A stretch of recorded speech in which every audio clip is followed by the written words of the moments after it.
Alright, final video walkthrough of the container. This looks pretty good, kind of barren. Door. Here's the interior. So to start with the details, here we have a breaker panel, and it's got two 15s and a 20.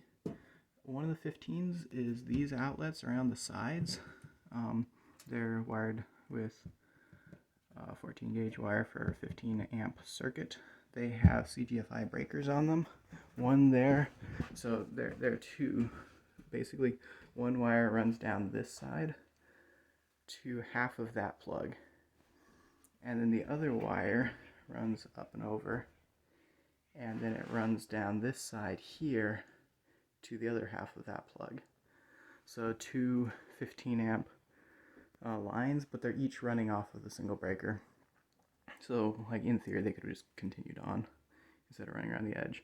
The other one is the lights.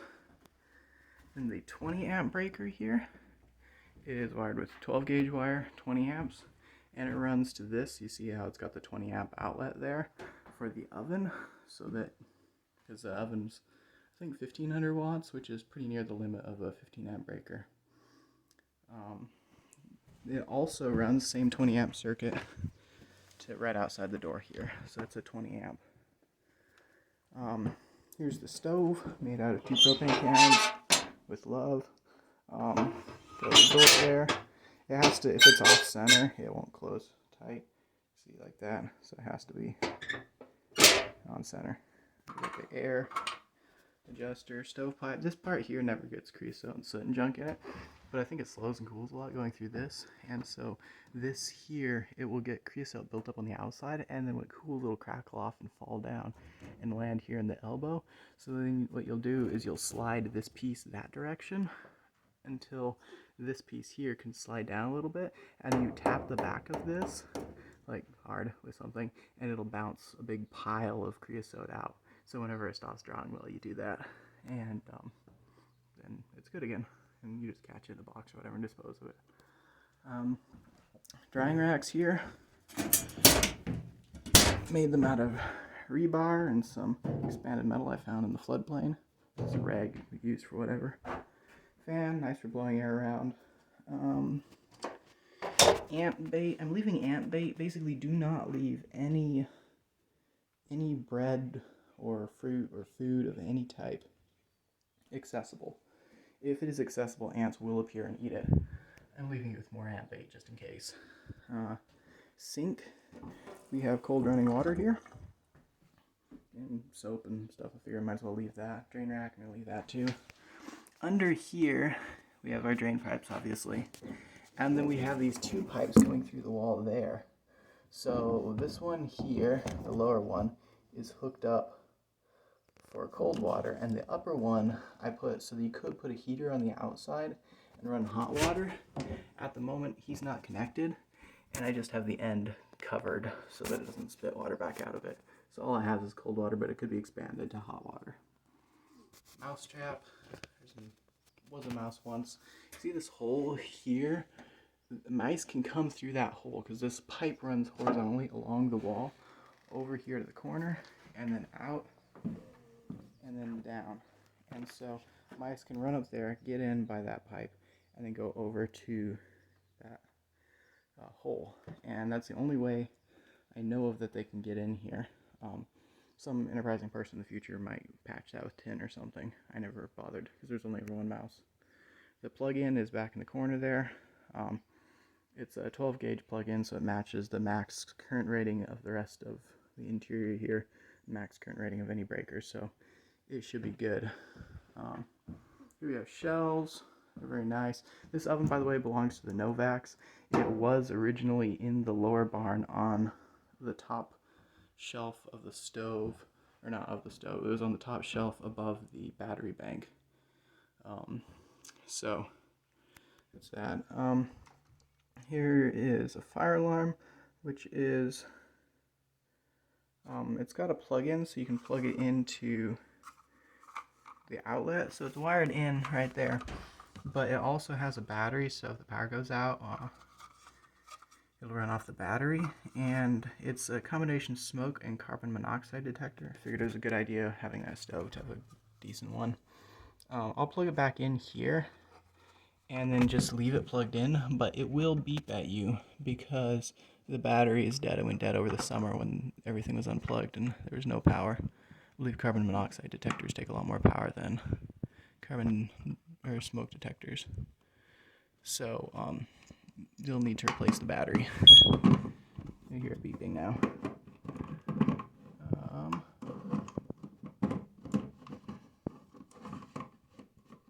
If I can get it on. Come on. Okay, so the battery is really easy to replace. You just take, like this guy here, stick him in there, like that, and close it up. That's that. Outlets, again, 15 amp outlets here. There's a heater. I got that when I was first here because it was icy cold and I hadn't built a stove yet. So I got a little heater and just paid for electricity, which is very expensive, would not recommend it. Just burn wood, which is cheaper. This here is to hang a hammock on. This one matches the one over here by the door. So you can hang a hammock right down the center of the room there if you so desire.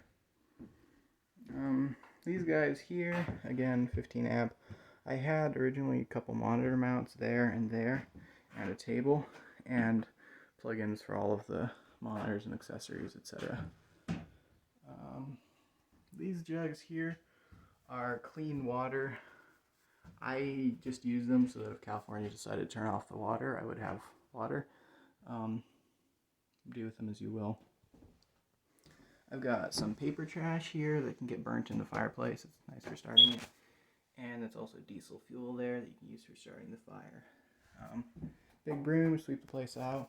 When I designed all these shelves, I made it so that none of them are touching the floor. So they're really, really easy to sweep out.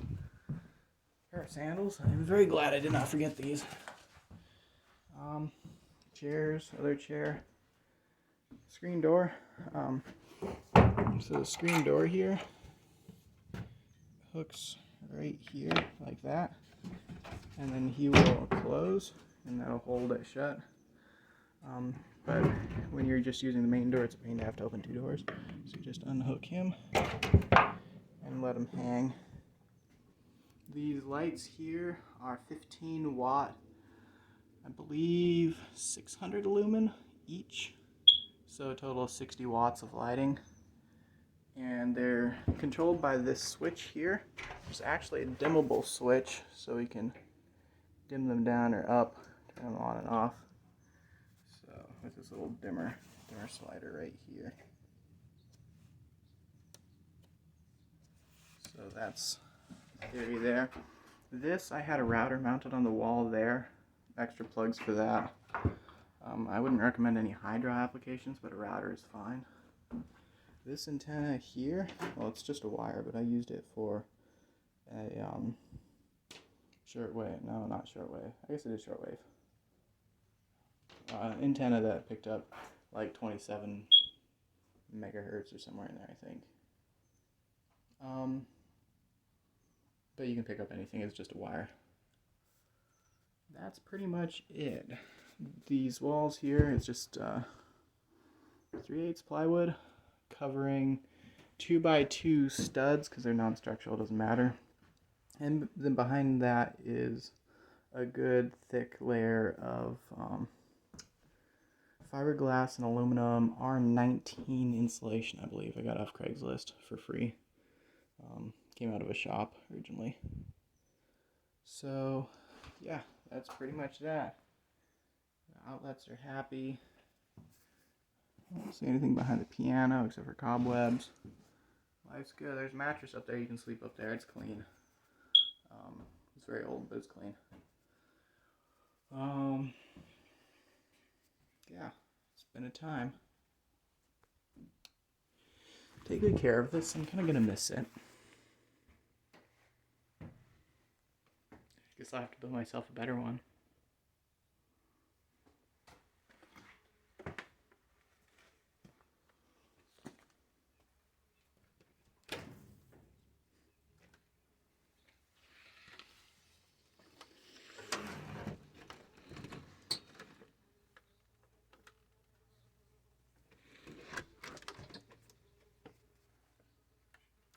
One last thing.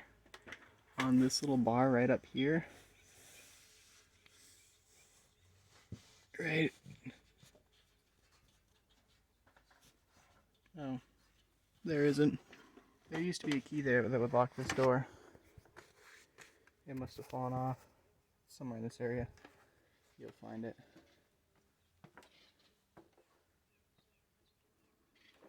Yep.